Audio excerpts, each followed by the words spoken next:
Hello, everybody, and welcome back to the Duke and Dutch Show. I am your host, Dutch. With me always is Duke.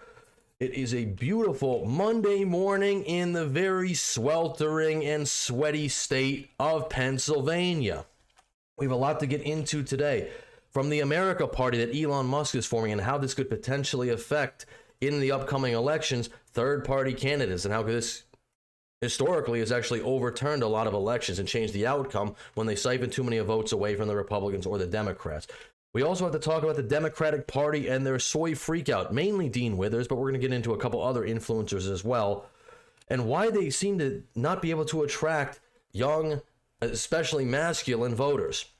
We're also going to be reviewing Ironheart season 1, but yeah, episodes 4 through 6 have just released.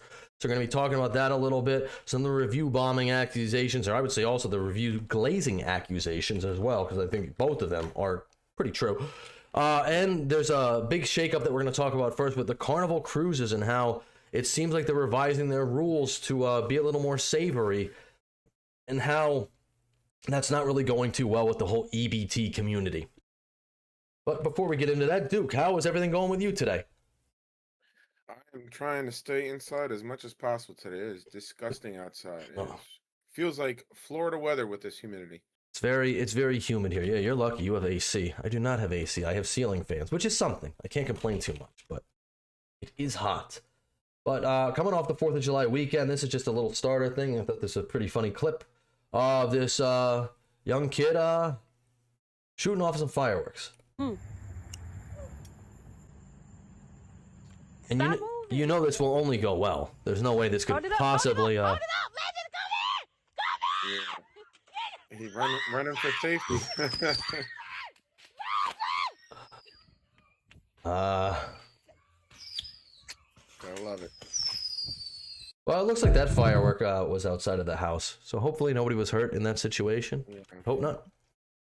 Hopefully that child wasn't hurt. Hopefully anybody wasn't hurt, but specifically the child, because that child obviously is not at an age where he can comprehend or know any better. And he was failed by that parent who put explosives in his hands. I think honestly, I just think you're a little too young to be handling fireworks at that age. I would say. Very lucky he did not lose a finger. Yeah, fireworks are dangerous. Always practice discretion when using them, and do not put them in the hands of little kids like that. Yeah. So the first thing we're going into is there's been a lot of talk over the past week about Carnival cruises. Now, I don't know too much about cruises myself, but apparently they say Carnival is kind of like known as like the ratchet cruise or kind of like the bottom end cruise or something like that. So much to the point where I guess they're having a lot of issues on their cruise ships, and they're saying, well, what we're going to do here is we're going to start enforcing our own rules. Like, there's going to be a limit on drink packages. There's not going to be any marijuana allowed. There won't be rap music played. And a certain community has taken this to heart and kind of been really upset about this change. So we wanted to discuss it because this is flooding my timeline. Yeah. Ban wasn't enough. Watch this. Let's run through the list in order. The teen curfew is a big one. Everyone under 18 has to be back in their rooms after 1 a.m. unless you're with your guardian or adult that's 21 plus. However, if you're 18 to 20, you can no longer travel alone anyway. You must be with someone 25 plus. So anyone under 21 now must have a 25 plus person with him as well. Now this pool chair rule needs a whole nother look. Let's bring up the screen. If during the day you feel like you want to reserve a chair, you can, but they're going to put a sticker on it that says they stopped by, they haven't seen anyone here, and they're going to put a time on it. And if you don't get to it or check in, they're going to pull your stuff off those chairs. No more reserving sun loungers all day long on Carnival. There's two parts to this one. Let's talk about it. The first one, they're saying no more hip hop on a lot of cruises. Maybe they're trialing it, maybe they're testing it, it's just rumor, but no more hip hop. And the last part's the wobble dance. They're saying no more wobble dance because it's causing too many problems. I don't know what Carnival that is. Came at you. Yeah. Go see my last video to see where this whole thing started. Well, we're not going to do that, but thank you, sir. So this is like a typical kind of Carnival cruise experience here. Or maybe not typical, but I guess this is happening so frequently. And I'm not saying it's just black passengers, but I'm sure there are white passengers who act rowdy too. It's becoming a regular but thing. I do think Carnival is getting they're getting sick of this sort of behavior. Back up, my man, back up. It's going down. Hey! Oh, shit! Welcome to the motherfucking cruise. No, not me, man. Hold on, shit. Yeah, so obviously... There it goes. You can see here, this is, Goddamn! I think the worst thing about a cruise in this situation is you can't just get off the boat whenever you want. Yeah. You're on the cruise. You're stuck here. You have to deal with this. I mean, you can go back to your room, I guess, but the cruise ship is only so big. There's only so many places you can run. Welcome to the cruise. Holy shit! Come on, man. Yeah, so obviously, God damn. Oh, yeah, so obviously this is not really behavior that I think anybody wants to see. hey. Especially when you're paying for an experience like going on a cruise ship. Cruise ships are a lot of money. So Yeah, I'm paying a lot of money to be on these cruise ships. This is Yeah, one this of the is- last things I want to have to experience. I want my kids to have to experience anything. Like, yeah. well, even beyond that, I want to play this clip, and it's like, because I've never been on a cruise before, and like this right here terrifies me to the point where it's like I don't even know how cruises would be enjoyable. That's why Carnival Cruise got them new rules and regulations. Cookies. How this could even be an enjoyable experience if you're just put into like this sardine can with this many people. I mean, it's like nobody has any room to move. The deck up here is full. It's all full over here. It's like, I don't know. You're there to have fun. You're there to relax, but this doesn't look like it's relaxing or fun to me. I mean, it's borderline fun. It's definitely people cutting loose, enjoying themselves, but when you cross the lines of assault, endangerment, Yeah, maybe and like you said, it's so many people congested. in one I mean, area. obviously I don't care about the dancing thing over here. There's other people. Yeah. This guy says I'm not working all year to vacation like this, which is fair. I mean, if that's not what you want, I wouldn't want to do it either personally. But I thought people go on vacation, have fun, and not think about anything work related. All I see is a bunch of people having fun, enjoying a dance off, and this behavior I think is fine. I don't actually have a problem with what they're doing. I The have a problem. behavior itself, no, but yeah, I have how a many problem with people- the amount of people you're packed in with is just insane. I don't think I could do it. I would just be like, no, I don't like being in crowded areas. I don't like going to theme parks. I'd rather be in like a secluded place. I don't want to be around people, like personally. Me with a 6-year-old, I wouldn't feel comfortable bringing my 6-year-old there because I'd be afraid of losing him very easily in those types of crowds, or God forbid something happened to him maliciously. Well, I don't think anything's Maybe gonna happen. snatching him right. I don't think anything malicious would happen. I'm just saying I don't think. I just wouldn't want to be around this many people, and you're on the ship with these people for at least like 5, 7, whatever days, however long the cruise is. It just screams safety concern. With that magnitude of people, it just screams safety concerns to me. I'm not. I guess. Yeah, I'm not really concerned about. Like, I couldn't be around that many people. That's my personal preference. I didn't say up to go to the club at sea. I think. I know what happens when that amount of people get together at retail stores. People get trampled. Oh well, that could happen obviously because we just saw the previous video And where that's what I was talking somebody about with insults people. somebody, and obviously there's a lot of booze on Start pushing cruises, and drinks are shoving, and then- flowing, and all that. So. Next thing you know, my 6-year-old son is getting trampled. Yeah, obviously, wherever you take your kids, you always got to be concerned. So this is an update on the rules. So all of Carnival's updated rules: stricter drug enforcement, cannabis, even if legal in your home state, is banned on board under federal law. Violators face removal and permanent bans if they bring it on, which apparently they weren't enforcing that before. Which I can actually see that because when you're on a cruise, you're going to go into like federal waters or something like that, and federally, marijuana is banned. So. Youth curfew. Guests 17 and under must leave public spaces by 1 a.m. unless accompanied by an adult or part of a supervised teen program. I mean, 1 a.m. that's quite late to be out if you're 17, so I think that's okay. That's to me, that's not even a curfew. That's 1 a.m. Come on now. Fan restrictions. Handheld non-battery fans are now prohibited, partly due to safety concerns surrounding the viral "wear them fans at" line dance. I don't know what that means. Bluetooth speaker ban. Guests may no longer play their own music in public areas. Carnival says the rule is for comfort, but many see racial bias in enforcement. Well, unless you're going... That's not racial bias. I mean, they got music playing everywhere. Why are you playing your music? Yeah, I wouldn't expect to be able to play my music wherever I go. I'm sorry. No, I wouldn't either. And I think that's... I don't see a problem with that. If you want to bring headphones, bring headphones. Drink package. You're more than welcome to listen to your own music in your headphones. Oh, yeah, you can still do that. But yeah, people want to, I don't know. It's probably a clash of music. I've never been on a cruise, like I said. Drink package enforcement. The The 15 drink daily limit on Carnival's Cheers package has existed for years, but is now being enforced more strictly. And again, I mean, I think 15 drink daily is, that I think that should be enough for most people. I would think that's quite a lot of drinks. And reduced music genre options, though not officially banned, hip hop and rap appear to be quietly removed from many ship playlists. DJs also reportedly decline guest requests now. So I don't know. I don't think these rules are too extreme. Obviously, there are some people who are not super happy about it. But one thing I think people always forget about all businesses is they're private businesses. They can make whatever rules they want, and it's up to you if you want to pay them money for their services. Realistically, I can only imagine how much insurance they have to pay for all this nonsense that goes on these ships. I have no idea. And as a business, it comes down to dollars and cents. They have to do what's financially logical for themselves. And if they have to limit certain behaviors by putting certain bans out there for certain activities. Well, there are a lot of people, though, in the black community, in the EBT community, who don't feel, they don't feel great about these changes because they feel like they're being specifically targeted. That's how it always is, though. Everyone's always getting targeted. It's always racism. It's always this. It's always that. Well, I don't know. Possibly be corporate business. It can't possibly be common sense. Yeah, I don't know the exact demographics of like who goes on these cruises more often or what the racial makeup of them are. All I know is there are a lot of black people on TikTok and on Twitter who are kind of upset about these rule changes. Blacks are mad. Carnival Cruise banned rap music because black behavior isn't welcome anymore.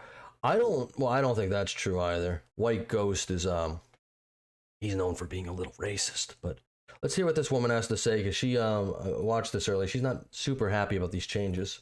Carnival does not have to worry about me. They do not have to worry about me. We got the message loud and clear. We are not your demographic anymore.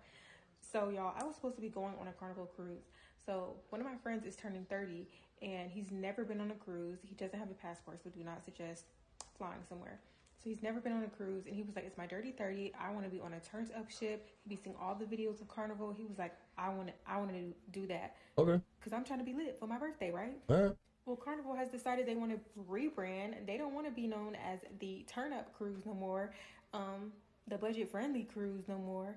They want. I think they still want to be known as the budget friendly cruise. I just don't think they want to. The price points aren't changing. I think they just want policies. Yeah. There's probably just too many fights on the ship. It's like that's not good for business, especially when it gets into the online sphere. And then it's like, then most people are going to be turned off on it because nobody wants to be in a brawl on a cruise ship. I don't want to go on vacation and get in a fight anywhere. I don't want to pay money to go on a cruise ship that is a turned up cruise ship. Like it's not. Who wants to just party 24/7, especially if you're going to be on the cruise ship with your family? Like there's a point of having fun and enjoying yourself, and then there's just over the limit. Well, if that's what they're known for, that's what they're known for. I don't exactly know. It seems like that is the Carnival's demographic, is to be a turned up cruise, as this lady says. But maybe it became that way, but it seems like they don't want to be known for that. And again, private business, they can dictate what they want to be known for. So if they want to change it, guess what? That's their right. True. I don't know. I guess they want to be royal. Even though when people book Carnival, they know what they are booking. They know they are booking a turn-up cruise. False. Period. Everybody on there is looking to have a good time, party, and have fun. We know what type of people are on there. Like, everybody on there, it's just Carnival cruises are so much fun. Like, everybody is just a vibe, right? And it's like never once have I seen a Carnival cruise advertisement saying, "Hey, you want to turn up? Hey, you want to party? Hey, you want to go have a brawl?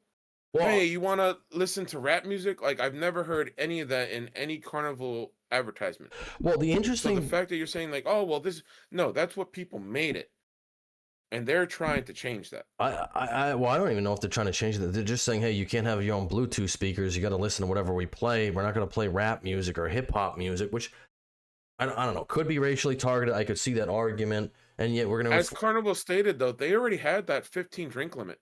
They just weren't enforcing it. Well, so now they're actually saying, okay, well, we're going to enforce it. What's wrong with enforcing a rule that they already had? Well, I think I don't quite understand that. I think a 15 drink limit, even if it's just like a regular, 12-ounce can of beer, I think that should be more than enough. But 15 drinks is quite a lot a day, Again, it goes to the point though, like it was already a rule, but they just weren't enforcing it. Now they're just saying, hey, guess what? We're gonna actually enforce it. Just giving everyone a heads up. We were lax with it. Now we're not gonna be lax with it. Yeah. Well, Same thing with the marijuana. Technically, it's a federal law, yeah. so they were being lax with it. Now they're not going to be lax with it. So Well, yeah, a lot of these things that people are upset about, it's like they were against the law before. They just weren't upholding the law. Now they're saying, hey, we're going to uphold the law. So Well, this behavior is no longer going to be allowed. Well, but even what she's talking about here, she's saying, well, we're not going to go on the cruise anymore because we don't like the new rules. It's like, I don't think any of these rules are that extreme. And maybe it's just me. I don't find any of these changes to be that extreme of a thing. You can't play speakers, or you can't play music out of your Bluetooth speakers. You have to. That's not. You can only get 15 drinks a day. You can't smoke weed. I'm sure. Two out of the rules that they're talking about aren't new rules, but that's the point I'm trying to get. Like, they're not new rules. Mm-hmm. They're enforcing the rules that are already established, and they want to reinforce it. The couple new rules, like that you're saying, the curfew, 1 a.m. Is that even a curfew? Well, I think that's only for 17 and under people too. So that's you know what I mean? Like, is that even really a curfew? No. Anybody under 17 should not be out on a cruise ship at 1 a.m. What purpose would they need to be out at 1 a.m. on a cruise ship at 17? Technically, they're not. Well, maybe they might have activities or something like. I don't know. I have no idea exactly what. I'm sure cruise ship offers all types of things you can do various times. But yeah, 1 a.m. you would think. It's for adults. There's probably not much to do. It's not for 17 and under. Well, not anymore. It's not. So. Yeah, that's how it is everywhere on the world. Last I checked, if somebody was out 17 and under in the streets, I'm pretty sure if a cop passed a 13, 14, 15-year-old out in the streets at 1 a.m., they probably would be figuring out, hey, why are you here? You're not supposed to be here by yourself in the streets. Yes, it's a cruise ship. It's a different scenario, but at the same time, nobody that age should be out at 1 a.m. I'm sorry, that's just the way I look at it. Yeah, I don't think the curfew's a big deal. I don't really think any of the rule changes, to me, seem like a big deal. But rowdy, that just comes with the territory of people being drunk. It has nothing to do with, like, being black, being this, the music. I don't think they specified it was because of being black. But these people done I didn't see anything about color. The fans, they saying no more hip-hop music. So, child, that was the whole purpose of us going. So now, for hip-hop music? Back to the drawing board because, no ma'am. Yeah, I think that's an odd statement. We're going on this cruise so we can listen to hip-hop music. It's like, hey, everyone vacations differently. I personally, I don't listen to music a lot, so I don't really care what I'm listening to. But to me, the music's not going to make the cruise. I couldn't care less what's in the background. Oh. Let's see. Carnival's new rules got black folks all in their feelings, but others say the cruise line is justified. Are Carnival's new rules restrictive or racist? Some folks say it's the latter, and they're canceling the reservations expeditiously. Sorry. Brawls, assaults, drunken fights, boots on the ground, and fans in hands just might have Carnival Cruise Line saying enough is enough. Some black passengers are returning the favor, canceling their existing reservations or canceling the cruise line altogether because they deem their new rules are racist. But some argue, are the new policies racist or just restrictive? The discourse began after Carnival. Whoa, man. Let's keep pulling this up here. The discourse began after Carnival, who has the most allegations of serious crimes committed at sea than any other cruise line sailing from North America, per the FBI, implemented new rules. According to reports, as of June 1st, Carnival passengers received a new letter to reinforce their guideline and code of conduct. Stricter. Let me stop you right there. Hold on one second. So the fact that, according to the FBI, Carnival Cruises is what is the exact wording? Has the most allegations of serious crimes committed at sea. I don't blame them wanting to change that narrative. That is not a good thing to be number one in. The most crimes at sea, per the FBI. I'd be ashamed to be a part of any type of ownership or CEO or operations functions with Carnival. Like, that's so what you're known for is being the most crimes at sea. That's awful. Allegedly. Yeah. Oh, sorry. Allegedly. Yeah. But yeah, you definitely want to be known for that. I mean, you want to go on a cruise. I mean, anybody, they want to go on a vacation. You want to have a good time. I'm not Obviously. going on a cruise to witness crimes, to have to deal with crimes, to have crimes committed around me all the time. That's for sure. And the worst part is, yeah, you can't just leave. There's no way you can just you can't just walk away. So there's going to be stricter enforcement on drugs. Marijuana, including cannabis and its derivatives, and other illegal substances are unlawful and strictly prohibited on board. The latter emphasized. Smoking of any kind in undesignated areas such as staterooms and balconies is strictly prohibited. Even if marijuana is legal for recreational or medicinal use in your home state, it remains illegal under U.S. federal law. Since cruise ships sailing from the U.S. ports operate under federal maritime law, all forms of cannabis are prohibited. And Carnival has a zero tolerance policy. If caught, passengers are immediately removed from the ship at the next port with no refund, permanent ban, the turning over to law enforcement, and possible fines. Guests 17 of age and under must be out of public areas by 1 a.m., which I think that's late enough. Yeah. Unless they are being accompanied by an adult from their traveling party, aged 21 years of age or older, they are allowed to be in public areas after 1 a.m. only if they are involved in a supervised club, O2 or Circle C, teen activity, as these youth programs often host late night events that allow teens to be out. Understaff supervision.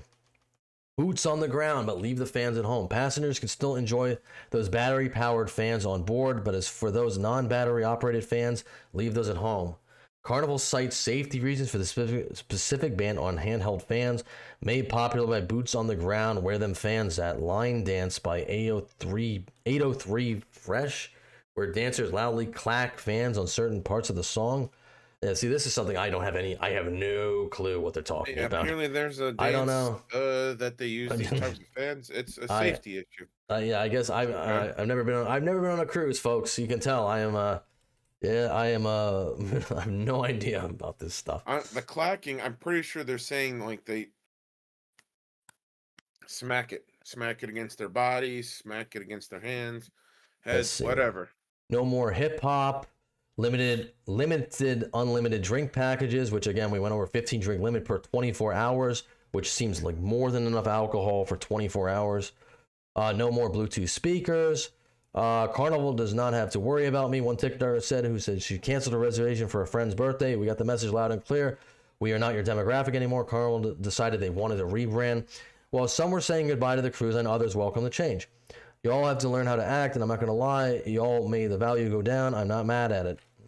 So obviously, and I do have one more video here I want to play from this gentleman here. What's funny is that he has the opposite take on that. Let me interject real quick. Yeah. What's funny is that race was not mentioned at all in any of these rule changes, but yet a certain demographic is claiming that it's racial. So are you saying that only one race do these activities? I don't know. That's something I really should have broken. I don't even know if the cruise ship, they might have it. This statistics or the demographics, the breakdown of the racial types of people who go on. I don't know. From that video we did show earlier, it looked like, I don't know. It looked like there were a bunch of people of different colors there. So I don't really know. So maybe not all races, but I saw a good mix of different skin color. So I'm not super concerned about it. I don't think these rules are that big of a deal. It just seems like they're just like, we don't want such trashy behavior. We want people to probably limiting the alcohol. We don't want people to get in brawls on the cruise. And you know what? It looks bad for everybody. You shouldn't. I mean, you shouldn't be getting in fights. And as a business, realistically, are they supposed to pay higher insurance because of your negative behavior?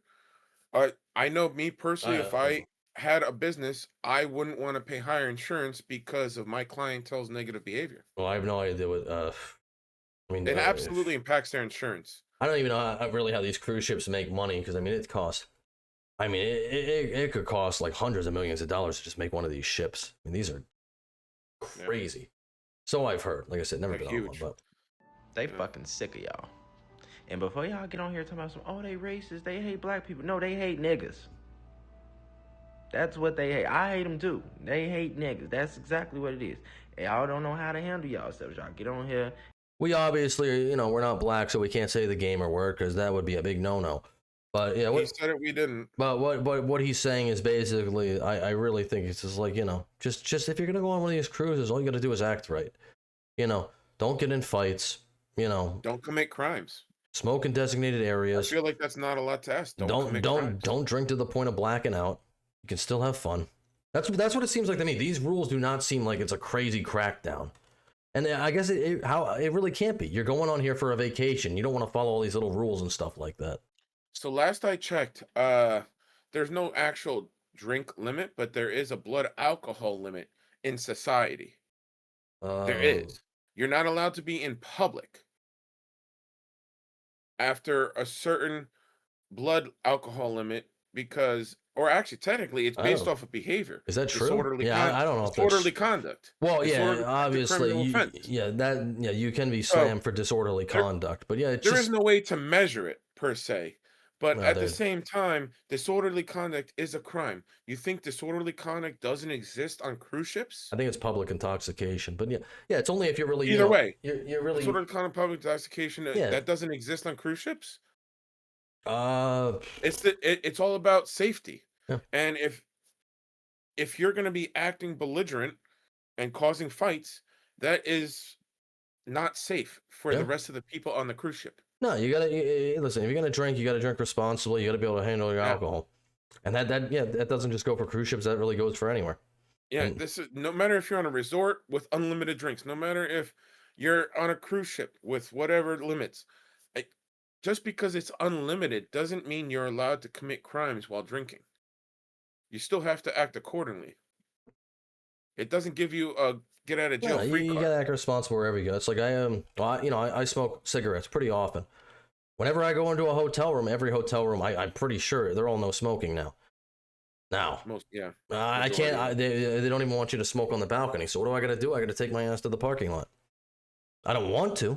I'd rather smoke on my balcony, but if those are the rules, those are the rules. Why am I going to get kicked out of my hotel because I don't want to walk 50 feet, out of my hotel room to go do that? It's like I have to. It's inconvenient. No, it isn't convenient, but it's like it's not that big of a deal. You just deal with it, Well, that's what I'm saying. Like, actually, I find I smoke less if I have to do that too, so that's a good thing.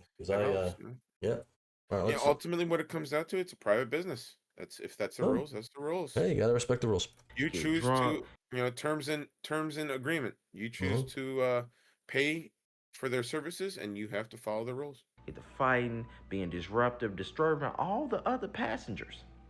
That's all it is. Like, y'all act like y'all have no fucking home training. Like, everywhere don't have to be a party. That's true. We covered this on Friday when we not specifically this. We were talking about Lily Tino, and I said this person shouldn't be out in public because this person can't act right in public. Even if you can't act right in public, if you can't act right on a cruise ship or on a vacation, you just shouldn't go.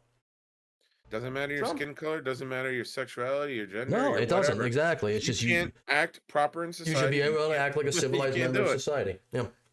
It's not that difficult. People pay for this shit just to simply relax. Yep. That's it. That's all they want to do is relax. They don't want. This does look cool though. I gotta say, there's like they got a roller coaster going around. They got slide. I bet it is fun, but it's just I don't want to. I worry about being jammed like a sardine in there. No but bullshit. It looks cool. They don't want to deal with no fighting, no irate motherfuckers who don't know how to control their liquor, all that shit. Some people just don't want to deal with that shit. And if I spend my money, depending on it, especially if I book the cruise, if you book the cruises late, you spending a pretty penny. Spend about $2-3 grand. If you booked it early, you spend about $1,000-1,200. But either way it go, I spent my money to relax. This is my getaway from what's going on in the real fucking world. And I gotta deal with you motherfuckers acting ignorant? Yeah. I'm with all the rules. Ban all this shit. And then stop bringing out fucking kids. Damn. Like, it's enough of this shit. We grown. Grown motherfuckers is paying to get away from kids, and then y'all bringing the kids to the function with y'all. See, I think you're supposed to bring kids to these things. I don't know. Take your kids. You want to take your kids? Take your kids to it's Disneyland. a family thing, typically. Take your I would think so. Disneyland. Don't bring them on a cruise, disturbing everybody else's peace of mind. Fuck. See, I don't know about that, but I agree with him up until that point. I just want to let's see. Whoop, can't spell for it. Oh. Carnival cruise prices vary widely based on factors like ship, itinerary, cabin type, and time of year. Generally, you can find 4-day cruises starting around $250 to $350 per person. Wow, that's a really good deal. That's no really, wonder really that these people, pretty much anybody of any income bracket can afford to go on a cruise. So I guess that is, and obviously with these price points, you probably will be attracting, I'm not gonna say lower income really has anything to do with how you act. I don't believe that's true, but that's actually a lot cheaper than I thought it was gonna be. Really. But yeah, so I don't know. I guess that's the end of our segment for that. What do you guys think about the rule change with Carnival Cruise? I honestly don't think it's that big of a deal. You know, That last video we saw, besides the whole kid thing, I agree with it. I mean, well, if it, you it look at has this stuff, roller coasters. it kind of looks like it's made for kids. I mean, not that adults can't like water slides too, but like it kind of looks like it's a, you know, it'd be fun for kids. I don't think you have all this specifically for And adults, but not maybe to you mention, do. I if don't it's know. not supposed to have kids, they would again. That'd be a rule that you have to agree to. I don't think they're gonna. I don't think they're gonna ban kids. That would be not crazy. gonna. But Yeah, there's certain cruises. I'm sure there are certain cruises, yeah, who don't allow kids. But There's an age again, limit. So that's in the terms and services. Yeah, but we're gonna. Carnival is not one of them. Yeah, no. So don't try and turn Carnival into something it's not. Just because you want it that way. That was the message I had from the beginning. That's the whole argument that's going on, though, isn't it? Yeah. But yeah. All right, but yeah, that's the end of that segment. Please like, share, subscribe, comment down below. What do you think? Do you go on cruises? What's the best cruise ship you've ever gone on? And would you go on a Carnival cruise again? Do you think the rule changes are a big deal? Anything like that? We're gonna Was the Pooh Cruise a Carnival one? The what? Do you know offhand, was the Pooh Cruise a Carnival one? I have no idea what the Poop Cruise one. Yeah, no, I know about Carnival. Yeah, we talked about that briefly about the Poop Cruise. I mean that's like a crazy situation. So I don't want to. It has nothing to do with what company it was. I mean that's a terrible experience, but yeah, that's not the norm, you know. But no fault to whatever company it was. Yeah. All right, we're moving on here. I wanted to talk a little bit more so about Dean Withers here and his epic crash out of trying to call CPS on somebody about the consent of children, yada yada yada. And I don't know. Sometimes I think this guy's just doing it kind of to get clicks and to get internet attention, which if he is, good for him. But he's crashing out. He's looking like a moron. Before we get into that, I wanted to talk a little bit about just the Democratic Party. I can't play this. We got Harry Sisson here and Don Lemon, who are, you know, obviously peak masculine. And neither of them, well, Don Lemon is out. He's a confirmed gay man. Not that there's anything wrong with that. Harry Sisson apparently he's got a harem of women, evidently. But I don't know. I would have a hard time believing that. But the Democrats, they seem to have like a masculinity issue. They seem to have a problem with attracting male voters, especially young male voters. And these people are just like, I don't know, they're so disingenuous. I wanted to bring up this clip real fast. I'm going to go through kind of why I think the Democrats are failing with young men, especially. This is Harry Sisson. He is one of the best influencers for, I guess, Gen Z or whatever that the Democrats have. And this is an older clip, and it's an interesting clip. I was born in Singapore, okay, and I lived there for only like a year, and then I moved to Dubai, and I lived there for 5 years, and then I moved to Dublin, Ireland. I lived there for around 9, so that's pretty much where I grew up. And then I moved to the United States and went to high school here, and now I'm going to college here. This is a Democrat influencer who is very involved in our politics. Born in Singapore, lived in Dubai for 5 years, lived in Ireland for 10 years. Harry Sisson's got to be like, I would say like 22, 23. So the question would be, are you even a U.S. citizen? Can you even vote? But yet you have such interest in our politics. Odd. He's only been in America for 6 years, apparently. Yeah, exactly. And yet he is one of the most vocal people for, I mean, he was one of the few people that came out on the Piers Morgan show. He said, I think Joe Biden did great in that debate against Trump. He smoked Trump, and everyone's like, dude, what are you smoking, right? What are you smoking? I want some. That's what I want. Got this whole clip, obviously, from David Hogg. We've played this before. David Hogg, DNC vice chair, who has been ousted now from his position because he wanted to pretty much remove certain Democrats in incumbent seats and try to platform people because they weren't woke enough. And he's going to expose right now Anthony Burnell has just declined to refuse to testify for Congress on Joe Biden's mental decline. One question for me is like, how corrupt is the DNC if DNC vice chair David Hogg? So many people knew, or few people knew about Biden. Well, the president of the United States. I mean, I think the fact of the matter is the DNC is always going to be like a campaign arm of the president, ultimately. Mm-hmm. The bigger issue was like the inner circle that was around Biden. That's it. And I can't stress to you enough. Like Joe Biden's chief of staff. like had an enormous amount of power. Joe Biden? Joe Biden's chief of staff. That was like an open secret at the left. Like, I would avoid him. Like, he was scary. What was his name? Anthony Trump. I've never seen him. Exactly. What do you mean? He's like a shadowy, like, Wizard of Oz type figure. That's what made him so, like, I knew how he looked, but I'm like, the general public wouldn't know how this man looked. But he wielded an enormous amount of power, and I can't stress to you how much power. Yeah. So, again, David Hogg here, ousted by the DNC. No longer vice chair. Sorry, David Hogg. We covered this story a little bit, too. Olivia Giuliana apparently is the frat bro whisperer. You know, she is a queer Latina who weighs probably about, like, I don't know, like 300 pounds. Although it does look like she's slimming down. She looks a lot better here, which is good for her, even though she's working on quite a breakfast here. But, you know, they're throwing $20 million behind her, and she is leading the charge so she can talk to young male voters. Obviously, that hasn't gone too well. There was an article that said she tried to go to, I forget, some university down in Texas. She wanted to go to 4 different frat places or whatever, or fraternities, and none of them wanted her there. Surprise, surprise. This is probably not the type of girl that most frat bros are going to be super excited about seeing at one of their keggers. Weird, I know. It's odd. I would never have expected that, you know, but this kind of speaks to their whole problem. Democrats can't really speak with the young people. They have a masculinity issue. All these people that they put up, they kind of all have the soy faces. They kind of all look the same. They don't have any real world experience. They're little uppity 20-something-year-olds. Not that there's anything wrong getting into politics at that point, but also they're a bunch of little grifters, which is going to bring us to the subject of today, which is Dean Withers here. Dean Withers is one of their best debate bros. And you can see, this is like peak masculinity right here. Obviously. Now, Dean Withers is 20 years old. He's still a young kid. He's pretty famous for turning on Harry Sisson when it was found out he had a harem of women. Evidently, he's no longer associating with them because that's what these Democrats do. They cut people off. Why would that be an issue? Well, it's not really an issue. If a young guy is going to be playing the field, that's not really that crazy of a thing. I think a lot of young people try to do that. But Harry's hypocrisy about how he respects women, America failed women because we didn't elect Kamala Harris, America's misogynist because we didn't elect Kamala Harris, yada, yada, yada. And then apparently he was tricking women, so it was too much for Mr. Dean Withers here. Before Dean Withers was the Democrat whisperer debate bro, Dean Withers, I guess, has always been trying to get rich and famous here. He has an official university business, which people have compared to Andrew Tate.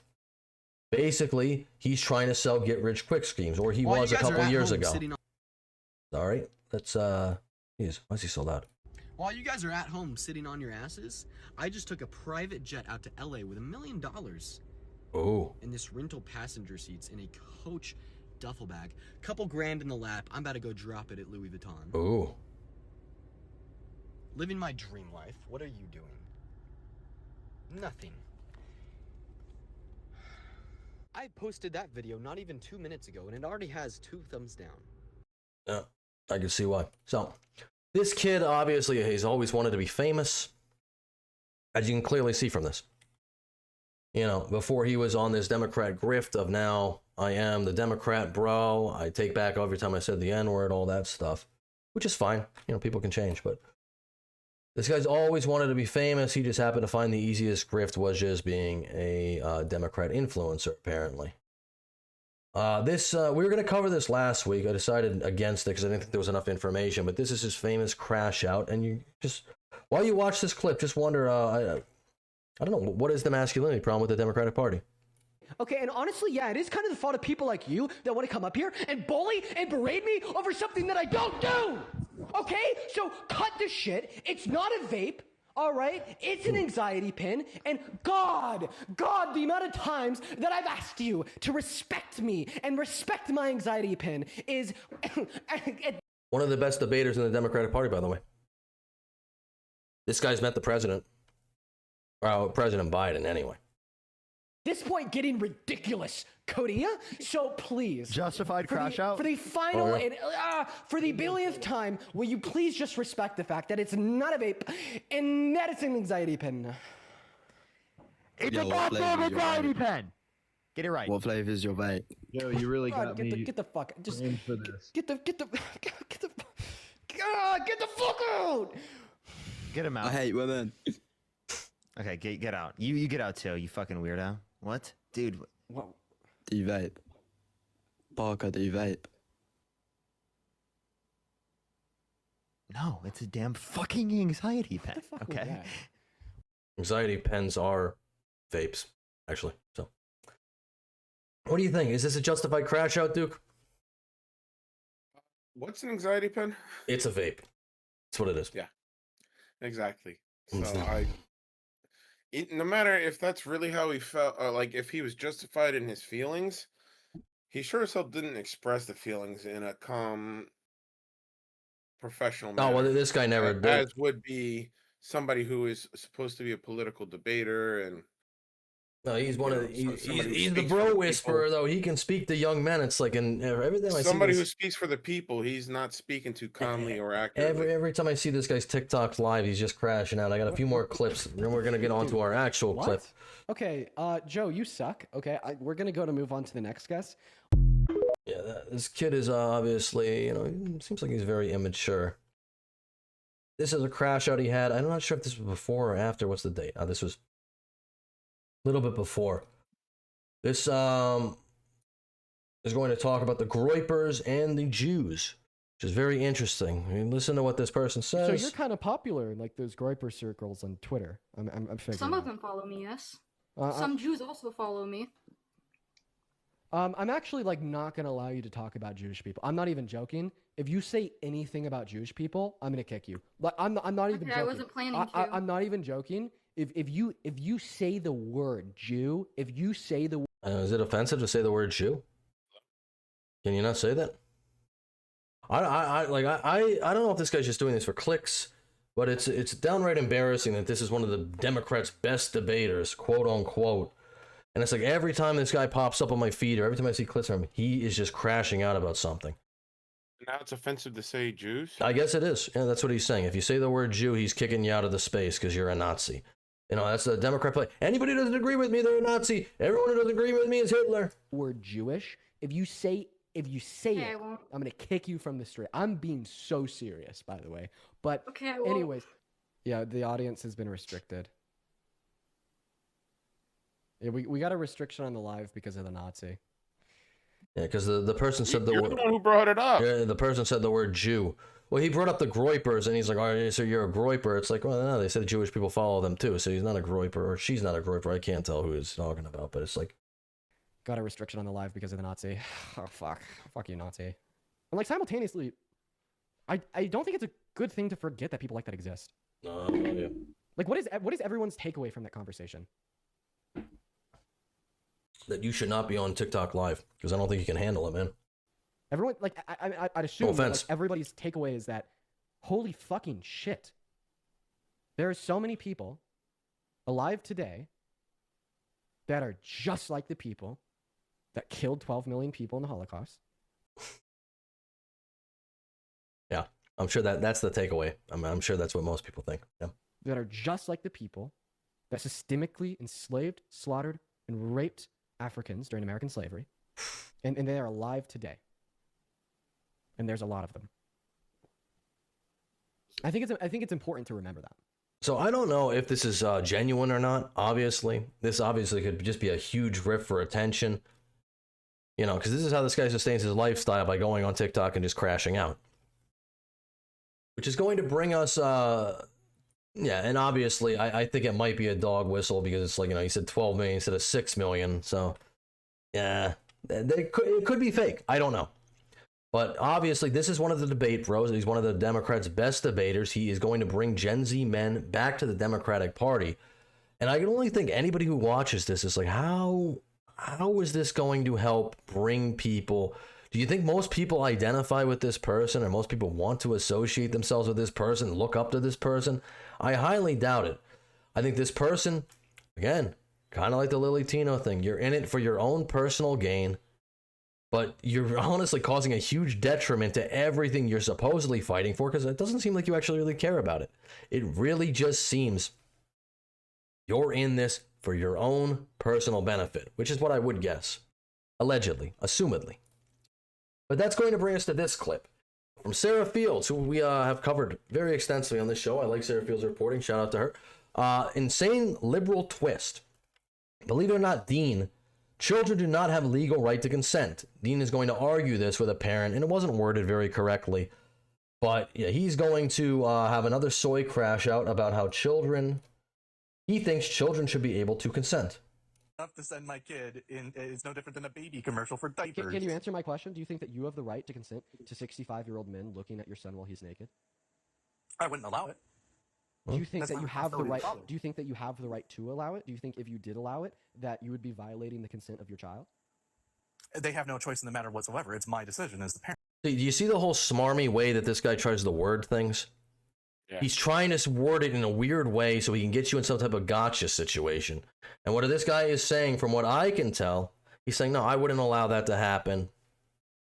And for some reason, this is going to cause Dean Withers here to crash out and try to get this guy. What he's saying is, I wouldn't give my child the opportunity to pose naked for 65-year-olds. Yeah. Which is a fair statement.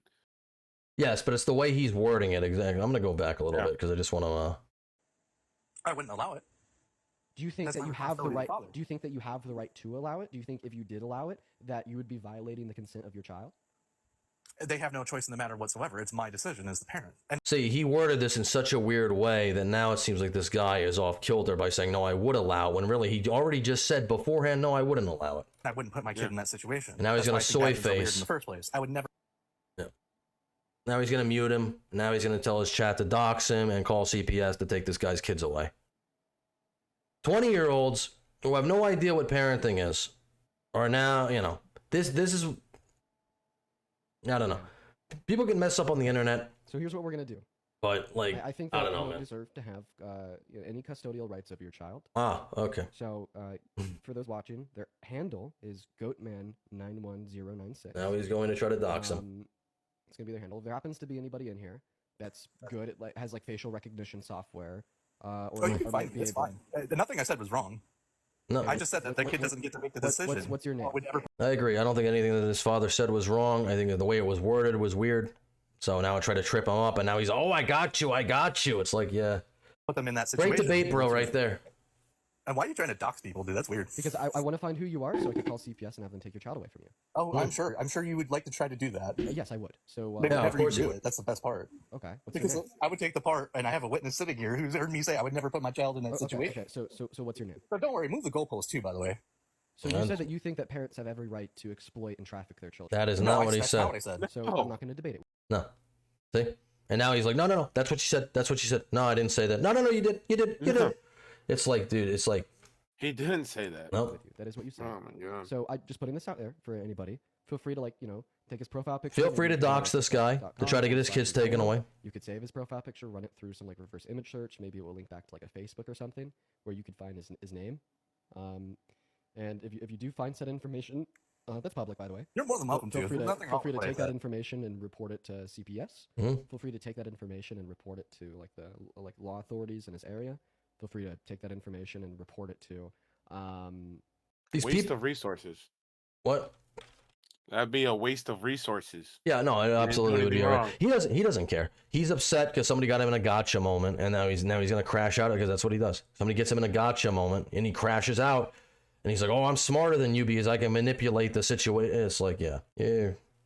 One of the best debate bros on the Democrat side is this kid. Maybe his local CPS, etc. Child Protective Care, Child Protective Services. Feel free to do that. I'll go ahead and leave him on the live for around another 20 or 30 seconds here before we kick him, just so you guys, anybody that's interested in trying to do this, can grab his profile picture. Yeah. So let's see. You have a lot to learn. Children cannot consent.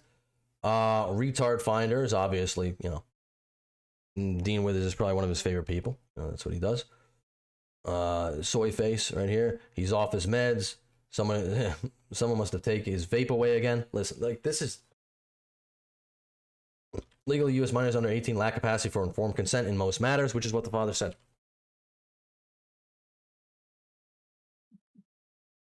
Is it any wonder, though, if this is the person that they're throwing up, why the Democrat Party is having, they struggle with reaching younger people, with reaching most sane people? We got to get back to the topic of this is supposed to be a figurehead for the Democrats. So we want a person that is in charge of laws and policies. This is the person we want. That's the person we want in charge of laws and policies, or to help make laws and policies for the Democrats, for us, the people. Hell no. Like this is not a rational person. This is not a logical person. Well, but that's why I actually like this person. I know a lot of people would say, oh, I don't like Dean Withers. I mean, they're very disingenuous. They're very smarmy with the way they debate. And I would say, oh, that's true, 100%. But I really think this person, and this is just my opinion, but I really think this person is in it just for them and their own grift. Because I don't see how you could possibly do stuff like this and possibly think it's somehow going to benefit your party. And the more you surround yourself, like this guy, he's been to the White House. He's met Joe Biden.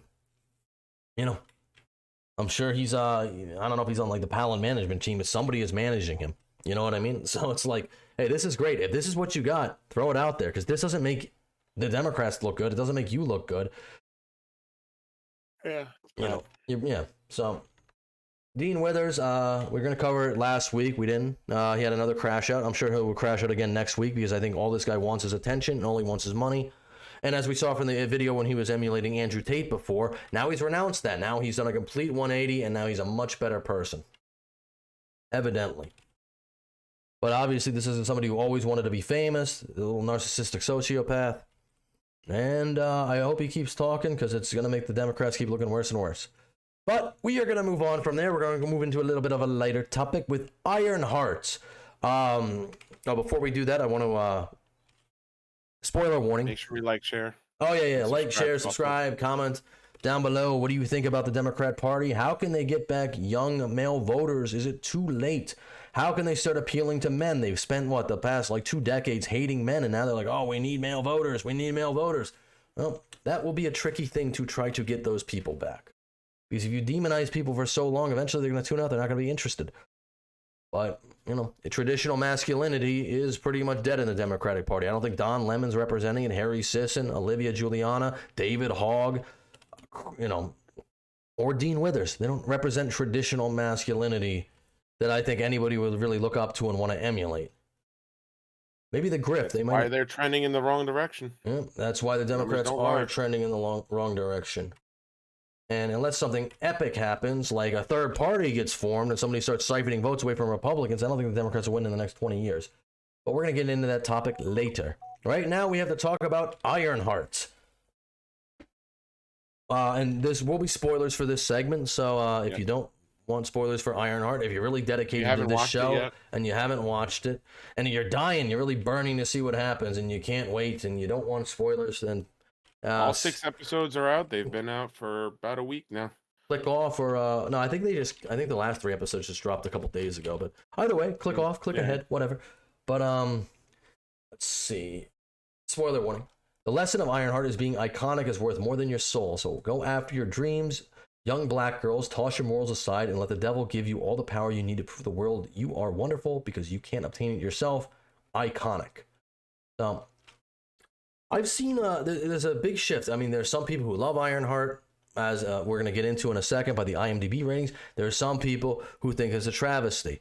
I personally, I have not seen it. I've read the SparkNotes version of it, so I kind of get the consensus of what's happened in the show, but I did not feel like watching it. Duke, you've seen the whole thing. What is your take on Ironheart since you've completed the series? So, the first 3 episodes really upset me quite a bit. The second 3, you got a good payoff with finally introducing MCU's version of the devil, aka Mephisto. Introducing magic into the story definitely sent it in the right direction, because it made it really relevant to a lot of what's going to happen and what has happened in the MCU. So just to tie it all together with other shows and movies, I think the writing is my biggest con of the show. The character development could have been better, but I understand there was only 6 episodes, so arguably if they had more episodes, they could do better character development. Or less characters.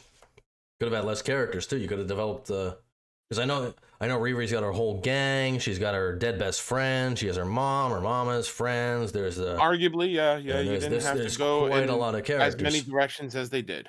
The whole a small criminal gang, I'm really not on board with. The character in the comics was not a small-time criminal. The character in the show is a small-time criminal. Well, I mean, from what I don't think a small-time criminal should be glorified and publicized to our youth as this is a role model. Well, this is a person that we should not, in certain movies, yes, but in this context, this is a superhero. This was supposed to be a superhero show. This is not a superhero show. I heard she's not even a small-time criminal. I mean, she's got what under her belt: murder, theft, extortion, blackmail. Yeah, it's not. Yeah, it was being generous calling her really a a small-time criminal. If you have, I mean, you're committing multiple felonies here. Which while I was watching it with my daughter, I asked my 13-year-old daughter, to watch this show to get her opinion on it, and she said, "Oh, it was interesting. It was entertaining," but she wasn't a fan of the multiple crimes and people getting hurt and things that took place. Rough estimate: 15 separate crimes were committed by good old Riri Williams during her escapades throughout the series. Yeah, it's good. I honestly, and I had this argument with my daughter. Even anti-heroes, they justify what they do because it's for the greater good, because it's to help people. They stop corrupt police by hurting the bad police. They stop criminals by hurting the criminals. That's an anti-hero. They try and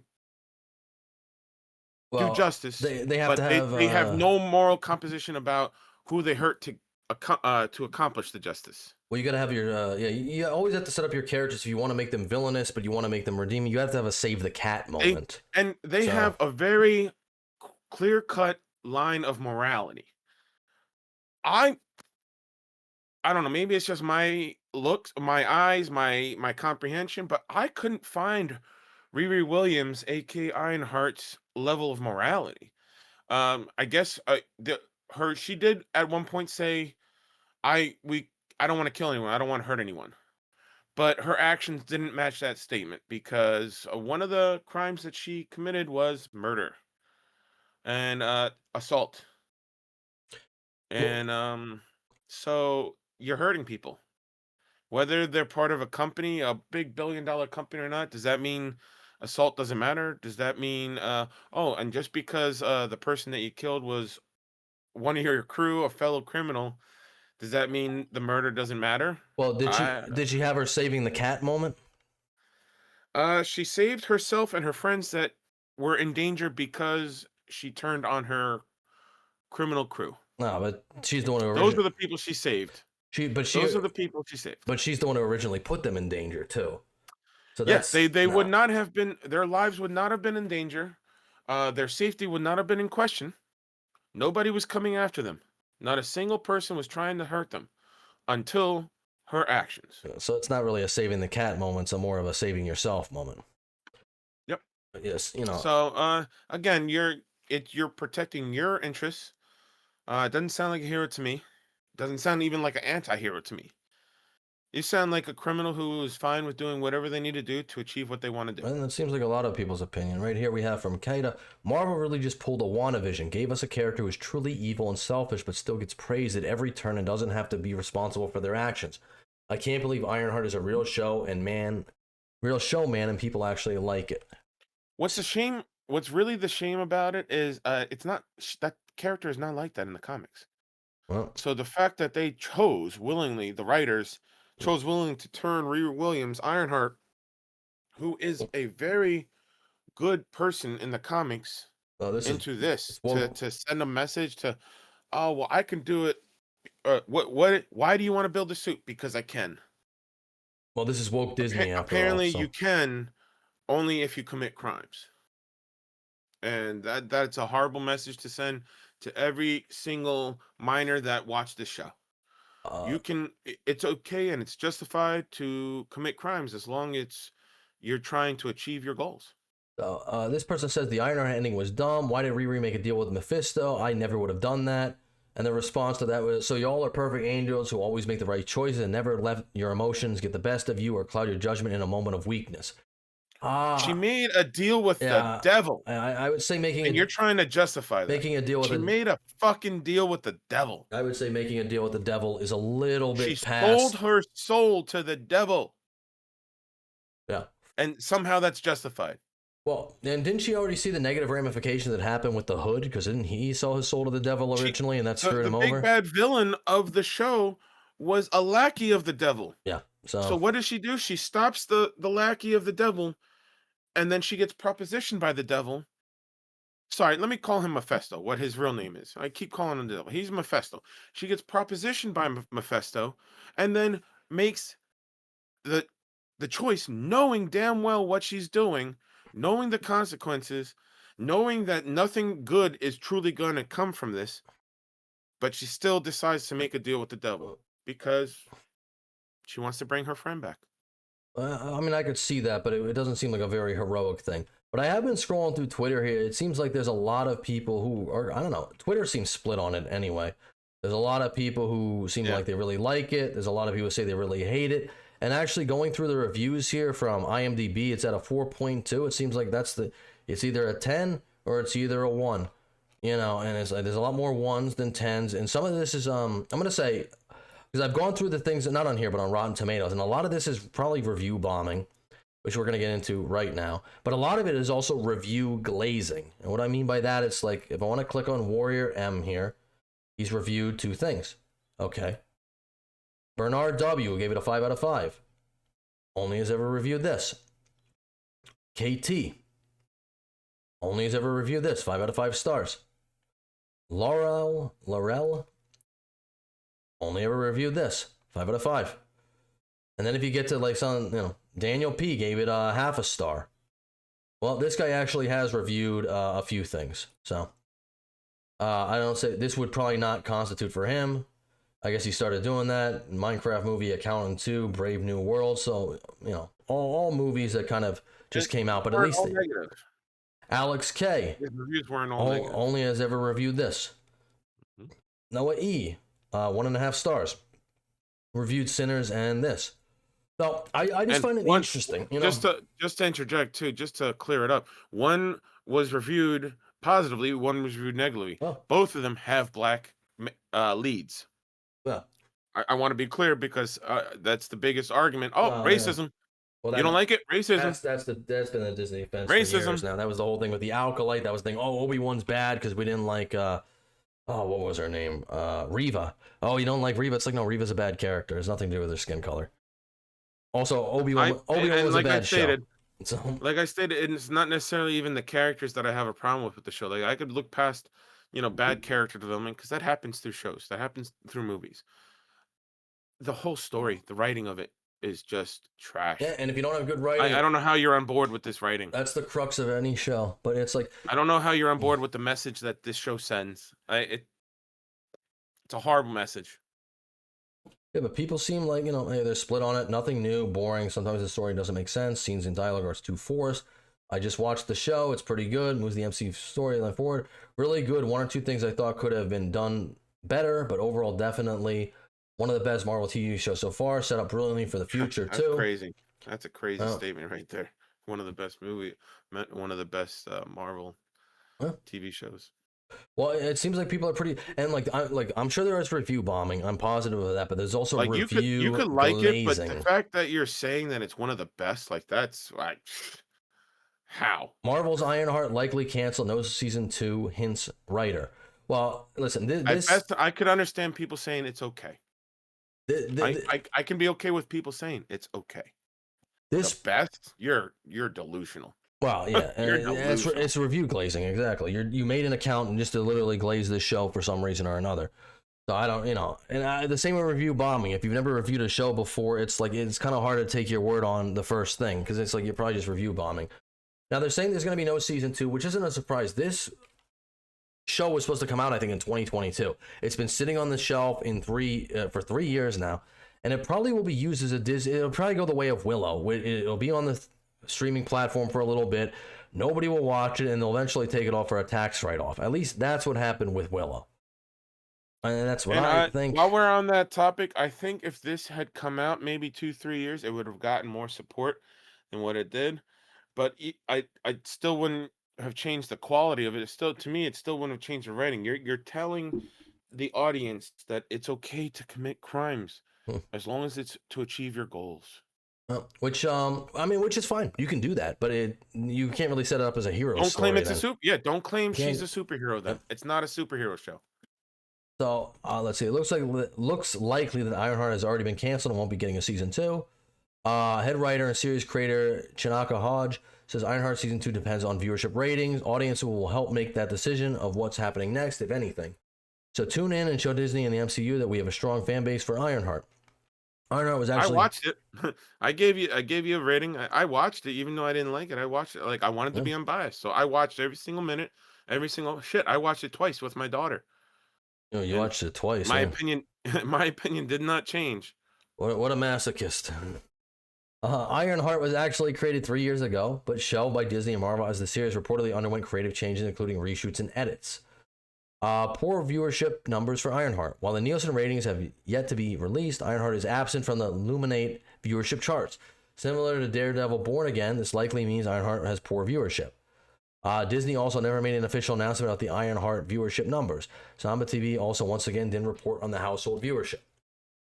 And it's probably because the viewership numbers are bad. It doesn't seem like... Well, apparently this was the shortest timeline from a trailer being launched to the series coming out. So it didn't have a lot of fanfare. They didn't hype it up very much.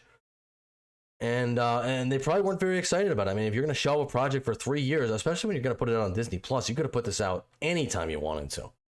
You didn't need to put it on the shelf for 3 years, but it's probably that you weren't very confident in that it was going to do well. It went through a lot of edits. I don't think it went through that many reshoots. I think it just got edited, to try to make something coherent, and it didn't really work out. At least that's my opinion. Disney.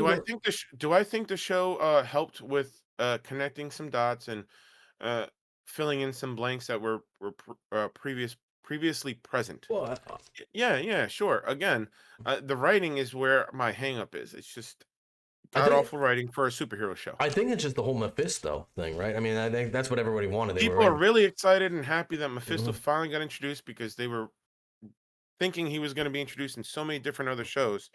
So the fact that it's finally paying off, I think, is really kind of saving, honestly, Ironheart from getting an even worse rating. I think it would have been like a 2 or a 3 if it wasn't for Mephisto. Right now, personally, I'd give it a 5 because of Magic and Mephisto. Yeah, but not for the character of Ironheart or any of her crew or family. It just doesn't seem like that was very engaging for people. And I'm perfectly fine with none of them ever appearing in another project. And they probably won't, in all honesty. Especially I watched the whole White Castle fight scene. Shout out to White Castle. But it was very cringe. I wish I could play the Benny Hill music over it because I found a very funny clip of that. But yeah, it just doesn't. She shoves a burger in somebody's mouth at some point. It's like, what? Is this a serious fight? I mean, they're fighting to the death here? You're gonna shove a burger in somebody's mouth? It's a creative choice. It's a creative choice. Big fight scene. Yeah, it was a big fight scene. Disney released Ironheart episodes in 3-episode batches, as they also did for Andor season 2, which charted. However, but apparently Andor season 2, and I haven't seen Andor either, but apparently that's, I don't know. They said Andor season 1, at least I know people liked it. They said it was good. Nobody watched it, but I guess enough people watched to get a season 2. However, the average viewership per episode of Andor season 2 showed that if the episodes were released individually, they wouldn't have charted on Nielsen. Daredevil Born Again 2 is getting a season 2, but the series is much cheaper to produce than something like Ironheart, which was created 3 years ago when Disney was dropping billions on streaming content. Due to the failure of Marvel shows like She-Hulk, Ms. Marvel, and Secret Invasion, along with Star Wars shows like The Acolyte that failed to deliver, each with $200 million budgets, Disney has pulled back on budgets and scaled back its content, which I think they definitely need to do. The Acolyte has been canceled. Well, we already know that. I don't know. Let's see. Ironheart budget would be slashed for season 2. I don't think it's going to get a season 2. Obviously, the critics love it. They say it's, critics are always going to love it. Oh, this is great. Oh, it's a lot of representation. Which I don't think anybody people just want good storytelling. That's the core of it. I mean, CGI. I mean, that's great, but I don't care about politics. I don't even care about. I don't watch superhero movies for politics. Well, no, Like, no, not even that. It's just I just don't. You need good writing. If you don't have good writing at the core, if your story is weak, all right, fine. Sometimes things have weak stories. You connect with the characters. The characters are weak. You're gonna need a good plot. But if you have neither, it's like people aren't gonna connect with anything. They can't. There's nothing to latch on to. People. I appreciate them really depicting grief in this because I guess not everyone has experienced grief to certain levels, but grief is a thing that really impacts people's lives, and they really showed that grief did impact her life, but to the point where her grief impacted her life that she made a contract with the devil. That I feel like to what point most people can't make a contract with the devil to bring back a loved one either. So I feel which like I know it's magic, but that's rough. Yeah, that would be it's an insane thing for a hero to do. It's all about him. It's hard for me to cheer for a hero who makes a contract with the devil. A hero is not supposed to make a contract with the devil, even through grief. Yeah, I would agree with that. Call me crazy. Does Spider-Man make contracts with the devil because Uncle Ben dies in every single universe? Heroes are supposed to make Aunt May. Heroes are supposed to make the tough choices, which Tony Stark's parents died. Did he make a contract with the devil? He made questionable actions with his life, which if it's one thing if you make questionable actions, sure. He made weapons that are used for bad things. Did he commit crimes per se? Yeah, I mean, I guess I don't recall Tony Stank committing any criminal offenses. Well, I guess you could call it terrorism, but yeah. But Tony Stark also that'd be a stretch, but yeah. Tony Stark also learned and grew from that and became a better person. Yeah. So and then he also didn't make a contract with the devil. That's the hero's journey, which is what people want to see. It's why I always say Winter Soldier. Winter Soldier killed so many people, but then you know what he did? He took obviously they proved that he wasn't under control of his own body, but then even still he took accountability for it and bettered himself to the point where he even tried to make a political change in the world, to become an actual figurehead for the world in a good way. Yeah, I think when I was younger, I undersold the hero's journey, and now it's like it's why I say I think Lord of the Rings will be read and watched probably 100 years from now. Where I think a lot of things will. Look at Daredevil. He's not willing to get. I mean, he's willing to get his hands dirty, and arguably commit crimes with assault and battery and all that stuff. But it's to stop crime. It's to protect people. I don't know. Again, let's backtrack quite a little bit. In the 6 episodes of Ironheart, there is 4 people that Riri Williams saves. Every single one of them is a person that she put in danger. Not a single person. She did not save a single citizen that was in danger from anything. She put people in danger. Not the. That's not a hero. Not the typical hero's journey for sure. Not a hero. And it doesn't seem like they set her up as a hero. Maybe there was a season 2, but you gotta, especially when you're on a limited show like this, you gotta try to tell it in one go, at least to get the people invested. Why are we taking a character that is a superhero from the comics and then making them a villain in live action? Why was that choice made? I don't write for Disney, unfortunately. But I guarantee you, I mean, maybe not for this. I don't know anything about superheroes, but I guarantee you, it can't be that difficult. They just got to hire better writers. They got to hire people who care about the stories. That's what they need to do. And it seems like they're kind of incapable of doing that lately. But so I guess final words on Ironheart: yay or nay? Would you recommend it to people? I mean, from what I've seen, I would not watch it personally. But if you're someone under 18 who is influential or is influenced by what they consume specifically at a young age, I would recommend against it because it doesn't send the right message. If you're somebody who is older, who appreciate comics and is curious about seeing content and wants to understand all the dots connected in the MCU, give it a watch. Form your own opinion. Well, I mean, what dots does it connect other than introducing Mephisto? And okay, well Mephisto. Then it's like Mephisto. Magic and Mephisto. Okay. Yeah. So I'll tell you right now exactly what it sets up. Dr. Doom. It sets up Dr. Doom because Dr. Doom is a character that specifically uses a mix of technology and magic in his suits to use his powers and do the things that he does. By the end of Ironheart, Riri Williams Ironheart has a suit using tech and magic. So it gives the potential possibility for other people to have suits like that, aka Doctor Doom. Didn't they already have that though? I mean, didn't Warmonger have a suit like that? Or is that just because he got it from Stark? I don't know. I don't know that much about this. So, like I wouldn't say there's magic. There's plenty of nanotech, there's plenty of advanced technology, but I wouldn't say there's been any suits with magic per se. This would be the first one that, of my understanding, to exist in the MCU. Yeah, maybe I gotta watch it to understand the whole context of it. But arguably you could say Kang too, but I don't know if Kang really had magic. He just had very, very advanced technology that he got through traveling through time. All right. Well, I think we've covered Ironheart enough. We'll probably never get to talk about it again because I don't think there will be a season 2. But what are we gonna say here? Oh yeah, like, share, subscribe, comment down below. What did you think of Ironheart? Have you watched Ironheart? Did you like it? What would you rate the show? Yeah, what would you rate the show out of 5, 10, whatever? Our last topic here, we are moving on to Elon Musk, who is obviously, after his fallout with Trump, after the Doge initiatives did not go through, and the big beautiful bill, which Elon Musk is very opposed to because he thinks it's wasteful government spending, has decided, I guess after his feud with Trump, to take a step back from that and form his own political party, the America Party. No donors, no puppets, no strings. It's a party built on common sense, not consultants. The America Party. Elon Musk is framing this so it's a place for people to meet in the middle. I guess he's going to hope to grab some Democrats, some Republicans, people who are kind of sane on both sides, I guess. Even though I don't really think he's going to be able to pull that many people away, or I hope he doesn't, from the MAGA party, but we shall see. Yeah, I guess we shall see. So he wants to cut the middleman out. So, but a lot of people are unhappy about this, and a lot of people are pointing out that this is stupid and is going to take votes away from Republicans, and I actually wholeheartedly agree with that.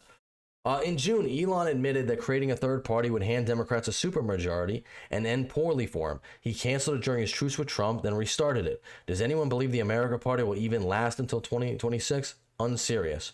So, and from this tweet here, Elon starts a new political party. It gets 20% of the vote, mostly from former Republicans. Dems win a supermajority. Dems throw Elon in prison. I don't know if any of that will happen per se, but we have seen historically how successful third-party candidates, I mean, they never can win. They never win, but they can siphon votes away from certain political parties and change the outcome of the election. And Elon Musk is confirming this here. He says, yeah, pretty much. And this was back in June 6th of last year, 2024. And Elon Musk responded to this. So he is very aware of this. It's from Scott Adams, creator of Dilbert. Shout out to Scott Adams. I watch his show all the time. Scott, I know you'll probably never see this, but he's going through prostate cancer right now. So, he seems like he's on new medication. It's doing a lot better for him. So big shout out to him. I hope he gets better. And, very sad, man. Very, very sad for Scott Adams because he's I like Scott Adams. He's a very like a very reasonable person, talented person. But hope for a speedy recovery for Scott Adams. If you're an analogy thinker, you compare Musk's New America Party to Ross Perot's third party run and conclude it is bad for Republicans. But that would only be the case if Musk someday backs an American Party candidate for president, and I don't see that in his plan. If Musk only backs individual senators and representatives for his new party, as he has hinted, all he does is give Republicans a new way to get past politics to solutions the country wants and needs, such as deficit reduction. The beta version might be buggy, so expect bumps.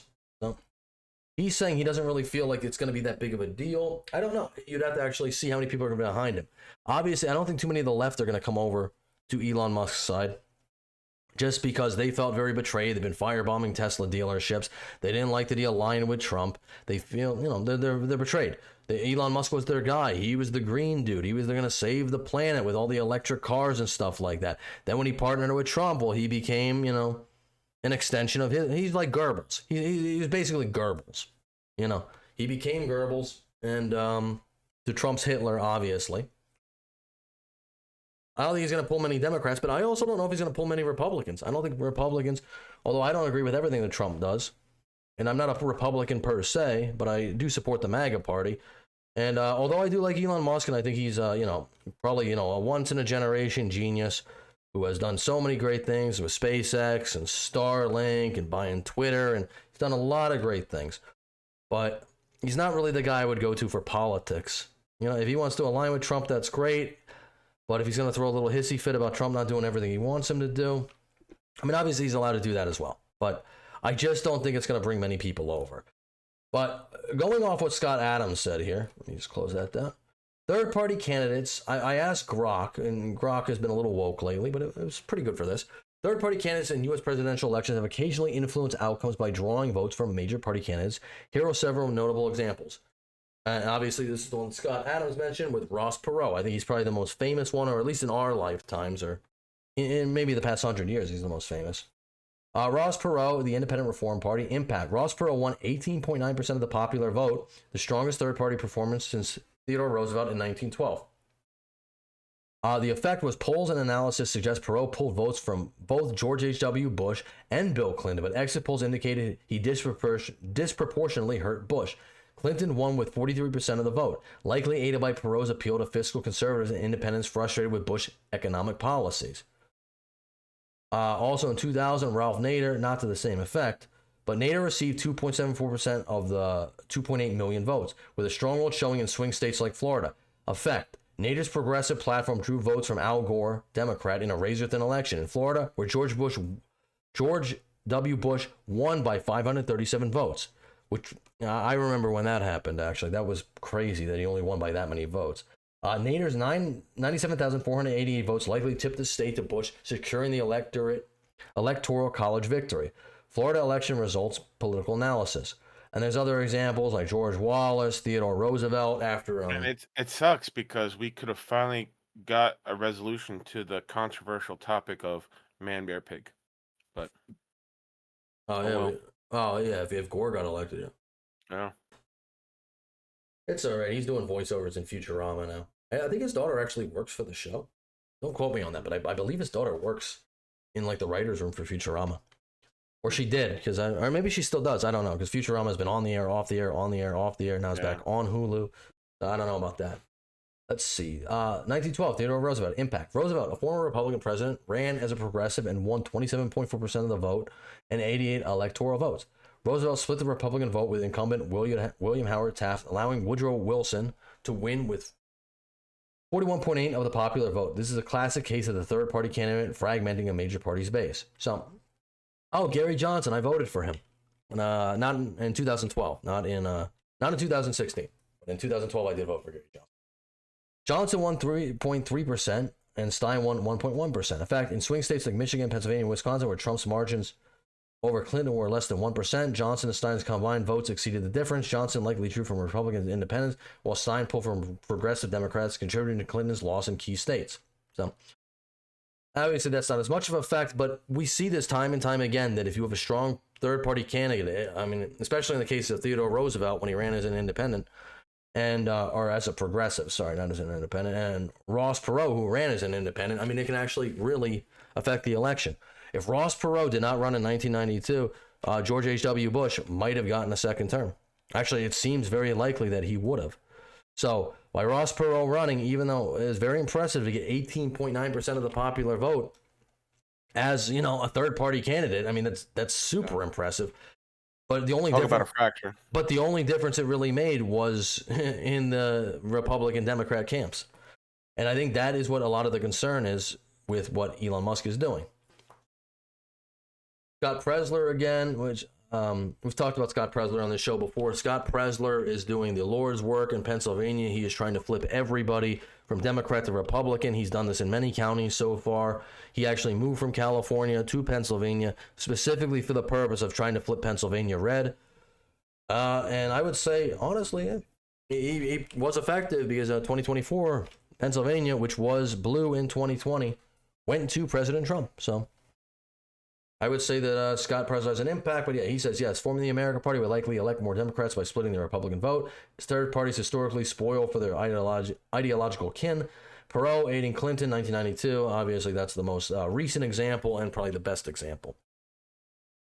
So, and this doesn't help anything either. The America Party are forced to be reckoned with, and you have people like the Krasensteins, they're coming out here supporting it. You have people like Mark Cuban who are coming out here saying, oh, please, Elon, please do it.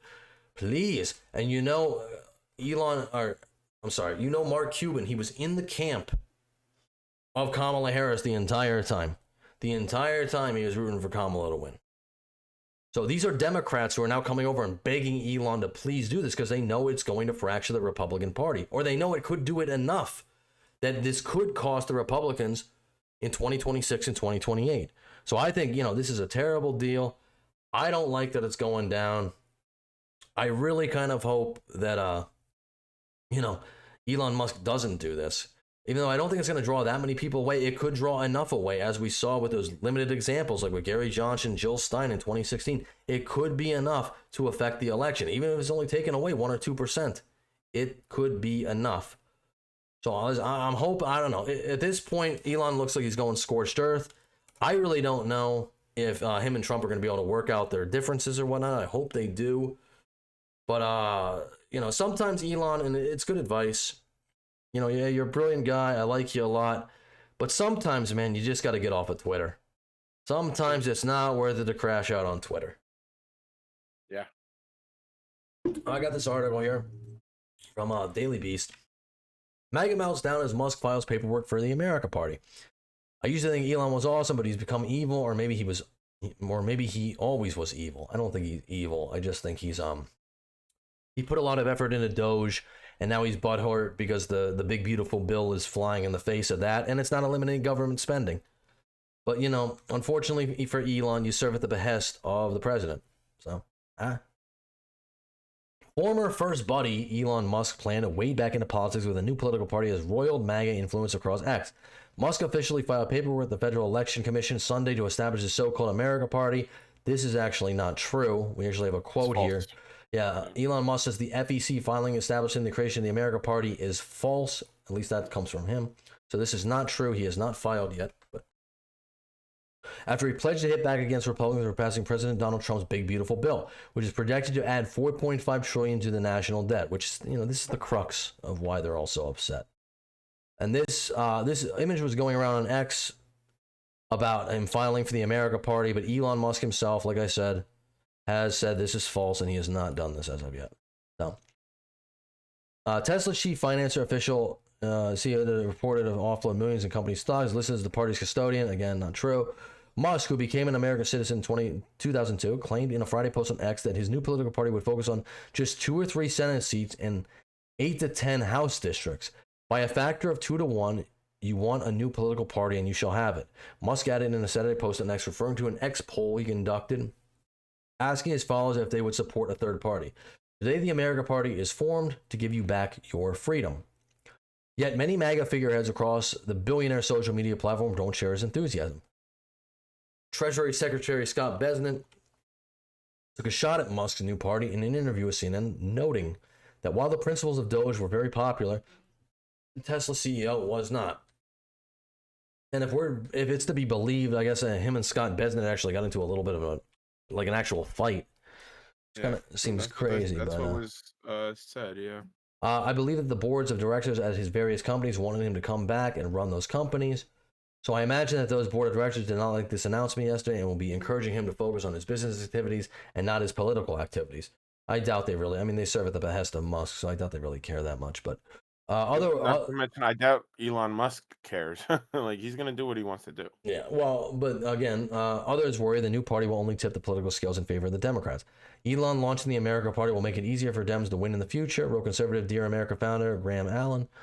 This is a mistake. Please listen to reason. I used to think Elon was awesome, but he's become evil. Or maybe he was always evil, and it's all just his ego. Yeah, I would agree with that. It's literally he got butthurt because he felt like he put a lot of effort into Doge.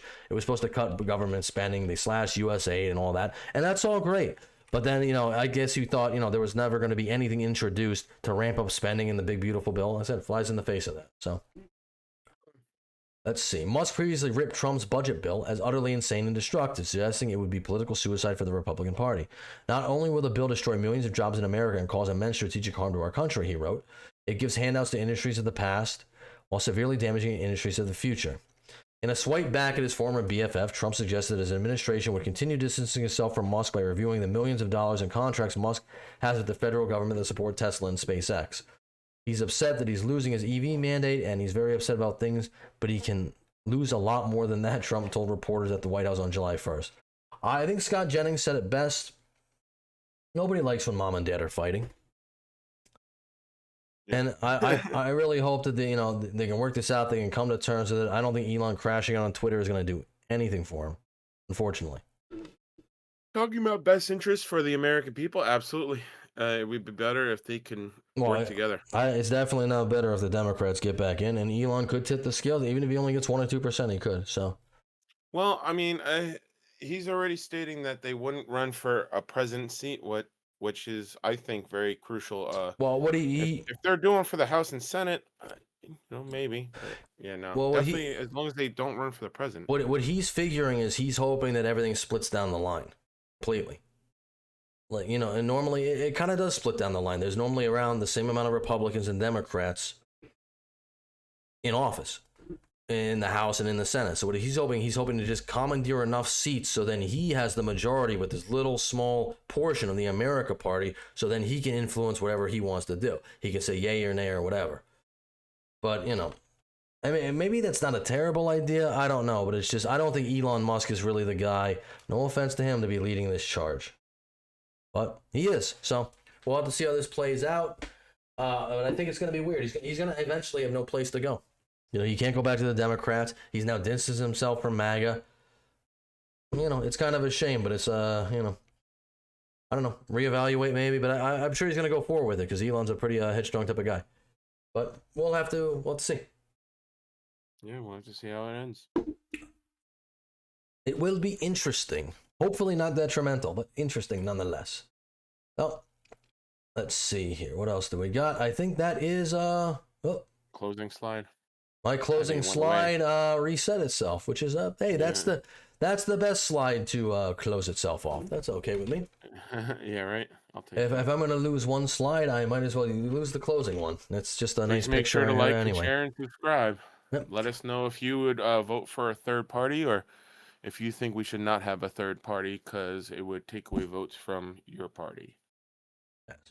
All right, and that will be our show for today. For both of us at the Duke and Dutch Show.